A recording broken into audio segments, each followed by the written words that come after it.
നമുക്ക് എല്ലാവർക്കും അറിയാവുന്ന ഒരു നടിയാണ് അനുമോൾ. കുറേയധികം സീരിയലുകൾ, സിനിമകൾ, അതുപോലെ തന്നെ എടുത്തു പറയേണ്ടത് സ്റ്റാർ മാജിക്കാണ്. അതിലൊക്കെ തകർത്താടിക്കൊണ്ടിരിക്കുന്ന ഒരു വ്യക്തിയാണ്.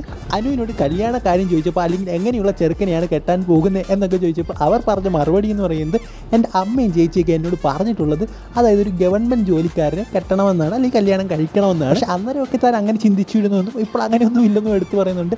കൂടാതെ തൻ്റെ കോളേജ് ടൈമിൽ ഇതിന് കുറേയധികം പ്രപ്പോസൽ വന്നിട്ടുണ്ടെന്ന് അവർ പറയുന്നുണ്ട്. ഇനി അടുത്ത ന്യൂസ് എന്ന് പറയുന്നത് നമ്മുടെ ഒമർ ലുല്ലുമായിട്ട് ബന്ധപ്പെട്ടിരിക്കുന്ന ഒരു ന്യൂസാണ്. അതായത് നമുക്ക് എല്ലാവർക്കും അറിയാവുന്ന കാര്യമാണ്. അദ്ദേഹം ഒരു കേസിൽപ്പെട്ട് കുറച്ച് വട്ടം തിരിയുകയാണ്. എന്തായാലും ആ ഒരു കേസിലെ നടി ആരാണ് എന്നുള്ള കാര്യങ്ങളൊന്നും ഇതുവരെ വെളിപ്പെടുത്തിയിട്ടില്ല. അതായത് ആ ഒരു പരാതി കൊടുത്തത്. എന്തായാലും ഇതുമായിട്ട് ബന്ധപ്പെട്ട് ഏഞ്ചലിൻ മരി, അത് നേരത്തെ ബിഗ് ബോസ് ഫെയിം ഒക്കെ ഇപ്പോൾ രംഗത്തേക്ക് വന്നിട്ടുണ്ട്. ആ ഒരു പുള്ളിക്കാരി പറയുന്ന ഒരു കാര്യം എന്ന് പറയുന്നത്, ആ ഒരു നടി താനാണെന്നാണ് ചിലരൊക്കെ പറയുന്നത്. അതിൻ്റെ പേരിൽ തനിക്ക് കുറേ കോൾസും മെസ്സേജസും ഒക്കെ വന്നിട്ടുണ്ട്. അതുകൊണ്ട് തന്നെ ആ ഒരു നടി ഞാനല്ല, അത് മറ്റൊരാളാണ്, അതുകൊണ്ട് എന്നെ ആരും വിളിക്കേണ്ട എന്നൊക്കെ ഏഞ്ചലിൻ മരി ഒരു വീഡിയോയിലൂടെ പറയുന്നുണ്ട്. അതുപോലെ തന്നെ അവരെടുത്തൊരു കാര്യം പറയുന്നുണ്ട്, അതായത് ഒമർ ലുലു വളരെ നല്ലൊരു വ്യക്തിയാണ്, ഇത് ആരോ കള്ളക്കേസിൽ കുടുക്കിയതാണെന്ന് അവരെടുത്ത് പറയുന്നുണ്ട്. എന്നാലും ഇതിനെക്കുറിച്ചൊക്കെയുള്ള നിങ്ങളുടെ അഭിപ്രായത്തെ തീർച്ചയായിട്ടും കമൻറ്റ് ബോക്സിൽ ഒന്ന് രേഖപ്പെടുത്തുക.